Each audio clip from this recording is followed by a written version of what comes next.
What's going on, guys? So in today's video, I'm going to take you through the process of shooting a short documentary using the Canon C100. So real quick, before we get started and jump into it, I will be leaving a link in the description below so you can check out the actual documentary itself or the short doc itself. Take a look at that. Tell me what you think of it. Leave some comments, leave some suggestions. I really love to hear your input. Now, I had two main reasons for shooting this documentary. One was I've been wanting to shoot some more work for my portfolio, for my show reel. And the other reason was I wanted to test out a couple of vintage lenses that I just got in, and I wanted to see how they work. So instead of just going around and shooting random footage, I figured, why don't I put it to the test? Why don't I see if I can actually use these lenses in real world scenarios? So the overall goal for this project was to shoot this 1 day doc, right? For this short documentary that I put together.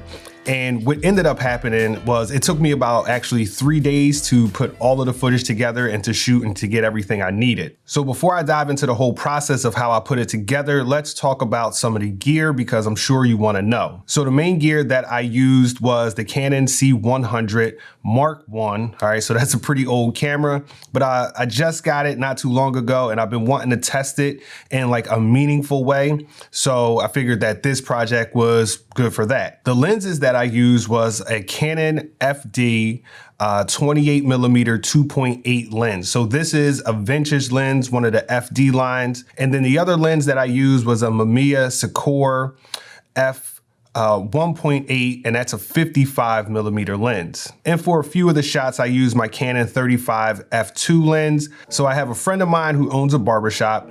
He recently left his full-time job to start this business. And I thought that that was kind of an interesting story because that's similar to what I did. So I wanted to talk to him about the whole process of leaving his job, starting a business, and some of the emotions that went into that. I wanted to tell the story of how he kind of got through it, persevered, and what are some of his future plans. So the first step was putting together the interview process. So I put together a list of questions that I wanted to ask him to kind of tell the story, right? I kind of wrote a overarching arc of the story. Basically, it's a story about a guy who quits his full-time job, opens up his own business, and what are the experiences that he went through in that whole process. And so when I put together the questions, I wanted the questions to kind of tell that story. So I had to craft the questions to get him to kind of say the things that I wanted him to say for it to make sense. And basically that was the biggest portion. From there, I could listen back to the interview, highlight some of the things that he said, and get B-roll to match those things if possible. But for the most part, this whole process was pretty guerrilla style filmmaking. So let's focus right now on the interview shot. So for this shot, I used my Canon 28mm FD 2.8 lens. Now, the reason that I chose this particular lens for this particular shot was, first of all, I wanted to have a wide angle lens. Now, the barbershop that he's in, or the location that he's in, is actually pretty small. It's pretty tight. So I sat him in the first seat. I tried to get as much depth as I could in the background as possible, but I needed a wide angle lens. So this way I can get not only him in the shot, but I can also get some of the background as well. Now, I used this particular lens on some of the B-roll in this project. The reality is that when I first took this lens out and I tested it, I wasn't super impressed with it. I wasn't in love with it. I think it's a good lens to have. You know, I'm not over the moon about it. I didn't really like it. I didn't really hate it, but it's just kind of, it's a good lens. It's sharp. It's pretty good with the way that it renders colors. It tends to lean a little bit more to the cooler side of the spectrum. But aside from that, it's good. It's decent. It's workable. Now, when it comes to the lighting for this project, it was all basically natural lighting, everything from the interview shot to the B-roll.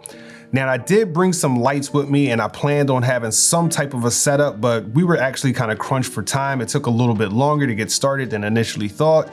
And he's got these huge big windows in front.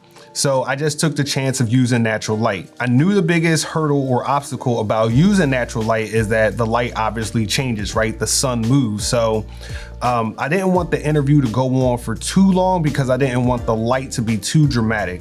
Although I did have a little LED panel light with me that as the interview got towards the end, I did introduce that just to try to keep the lighting somewhat consistent. Now, when it comes to the B-roll, the majority of that was shot using the Mamiya Secor, the f1.8 55mm lens. This lens actually right here was a lens that when I first tested it out, I wasn't super sure about it. But as I went back and I reviewed a lot of the footage that I shot with it, I ended up actually falling in love with this lens. Now, it does tend to render colors a little bit on the warmer side of the spectrum, but aside from that, man, this lens is super sharp. And the bokeh that you get off of this lens is beautiful. I think it has a nice fall off.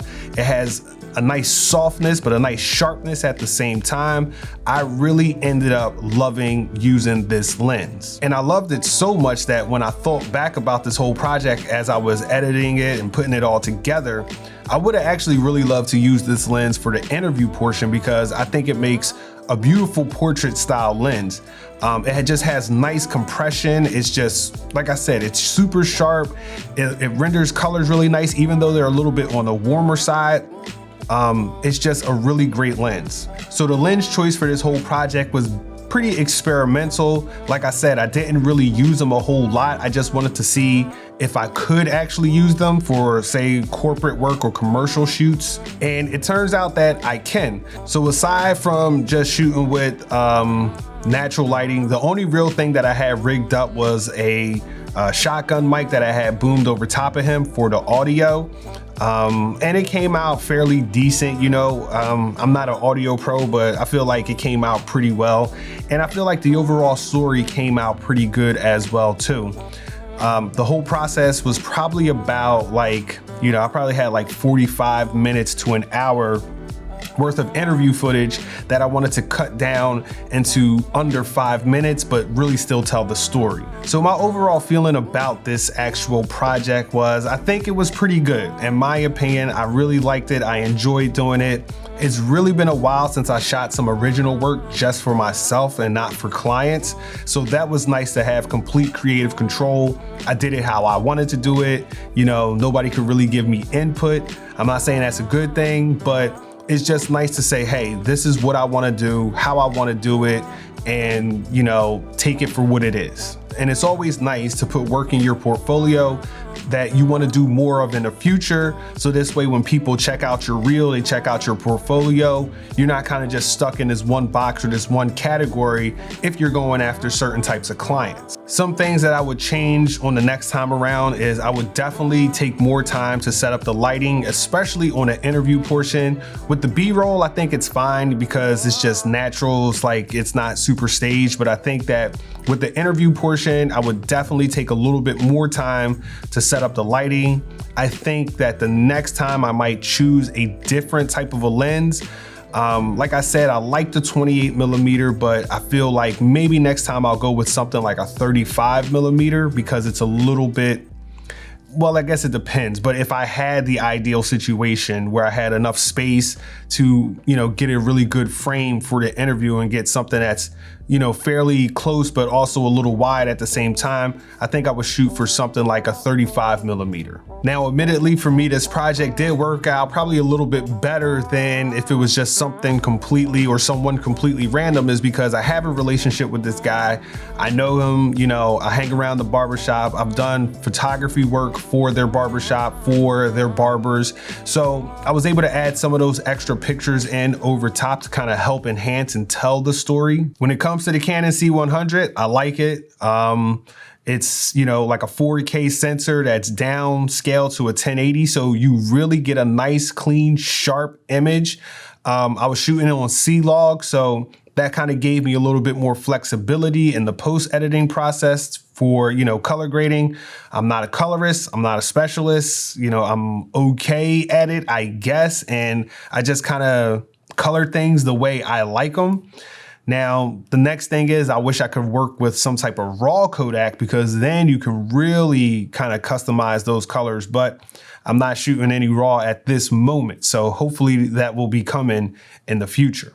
So with all that being said, this was my short documentary. I called it Hustle and Motivate because I figured maybe I can make a series out of it, being that I know a couple of friends who did leave their jobs and start businesses, but we'll see how that goes. You know, really right now, I'm just interested in telling stories. So if you want to check out this documentary, I'll leave a link in the description below. Check it out, give me some feedback, tell me what you think. I'm interested because like I said, I kind of just did this all on my own, didn't have any pushback from anybody. So I would be interested to see what your opinions are and what you think could enhance the project or a project like this for the next time around. So let me know if you guys are working on any type of docu-style work, any type of work that you're putting into your portfolio or for your show reel, and let me know how that's going. So until the next time, keep on shooting and doing what you're doing. Peace.